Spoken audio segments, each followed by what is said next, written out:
Hello and welcome. I'm your host, Salvatore Bruno. Join me in discovering the mindset into fitness, nutrition and wellness, where I'll be answering your questions, interviewing the top names and leaders in the game, and of course, I'll be getting their stories on how they get motivated to become the best. You'll find it right here on Bruno Talks.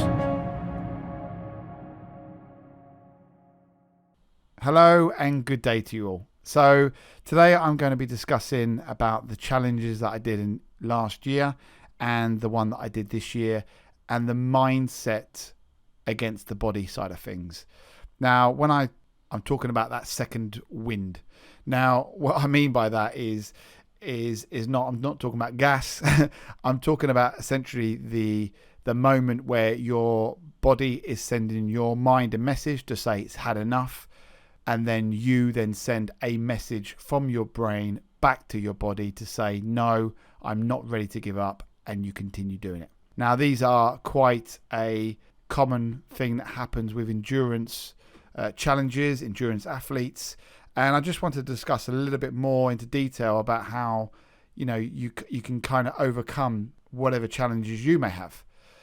So last year's challenge was a cycle ride from Edinburgh Castle in Scotland down to Windsor Castle in Berkshire, essentially 430 miles.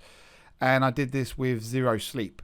What I had to do with that is work out the A to B points. This year's challenge was a 48-hour static bike ride.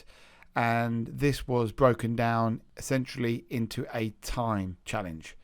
So both were very different when you get a point from A to B and then you get a time challenge. But the same aspects of my training I used when it came to my mind and how I was going to focus or going into these challenges. So what I did was I used certain stages within those challenges to allow me to overcome the whole challenge itself, i.e. what was the actual end goal. So when I started the actual challenges, never at one point did I think I was going to be cycling from Edinburgh Castle to Windsor, because the A to B point is too big. It will actually make you have doubts about yourself and your capabilities. So what I did was, instead of going from A to B, I put little sections right through the whole map. And the way I simply did that is I got the map of the UK, and along the route that we were going to be taking, I drew points of where I was going to be aiming for. So this may be in a 50-mile ride. It might have been getting over a certain hill. It might have been 40 miles. Whatever it was, there were small points along this map all the way down. And that meant that when I got to that point, I knew that all I had to do was get to the next point. This year, I did exactly the same. Even though it was a 48 hours, all I did is that I broke that down into a 4-hour, essentially, mark.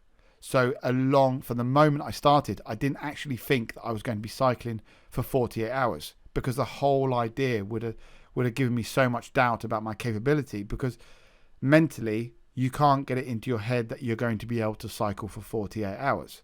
Even though I have great belief that I am able to do it.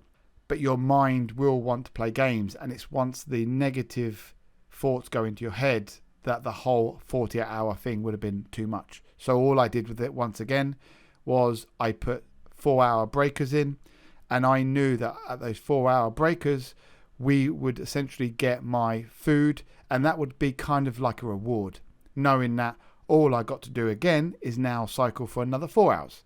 And then 4 hours after that, and so on and so on. Now, people kind of call it staging.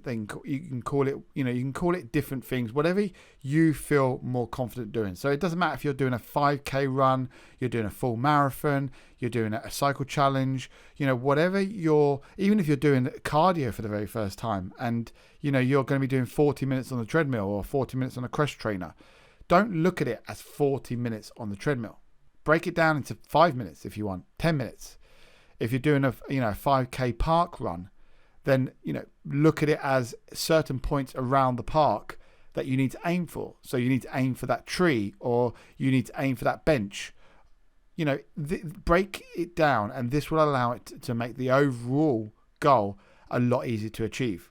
because there will be a point where that message from your body will go to your brain and it will say that it's had enough. So this will allow me to then overcome, and yourselves to overcome, certain challenges. So what I did was I just simply wrote down on a piece of paper what my challenge was. I then wrote down underneath it the different stages of how I was going to overcome this challenge. Although on piece of on a piece of paper it looks very easy, but trust me, when you can visualize that piece of paper, when you're 18 hours into a cycle and your body is telling you, I'm done, I've had enough, knowing that quitting is not an option. Piece of paper, saying that, yeah, but you've only got another 2 hours to ride until you hit your 4-hour break, or you've only got until the next town, and then that's your point. Because your mind must never send a message back to your body saying, okay, I agree. It's fine if you're going into the gym for an hour session, because, when you're done and you've had enough, then fine. You can walk away and you can go into the showers and you can go home, whatever that may be. That's a training session. But when you actually set yourself a goal to complete a certain distance or a certain time or a certain activity, quitting must never be an option. And that is what the message from the brain to the body must be. I will not quit. And for you not to quit, you must have a solution for your body. And that solution is, you've only got 1 hour left. You've only got to get to that tree. Trust me, use these different mind games to yourself and you'll be amazed what you can overcome. You'll be amazed that you'll be able to do that last part of that 5K run just that little bit quicker. People, it's amazing when I see people do a marathon, then all of a sudden they have this massive burst of energy where they suddenly start running, sprinting the final bit. Where has this energy come from? And it's because their mind can physically see the end. So all of a sudden, your hormones are going through the roof. The adrenaline is going through your blood. You can literally feel your hairs on the back of your neck standing up, tingling. Your body just goes into overdrive. But where did this energy come from? 20 minutes ago, you never had this energy.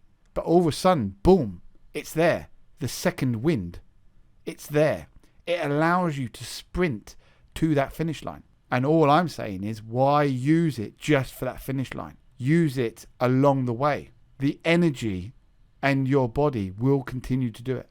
As long as you keep sending that message from your brain to your body that you will not quit and you are going and you are going to continue going, your body will continue to go. So that's it. Send me a message. Let me know what your challenges are. I'd love to hear about how you're training for them, or if you've never done something before and you're looking for something to do, send me a message. I'd love to hear from you.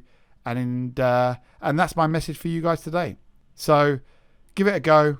Let me know your thoughts. And until next time, I'll speak to you all very soon. Take care. Goodbye.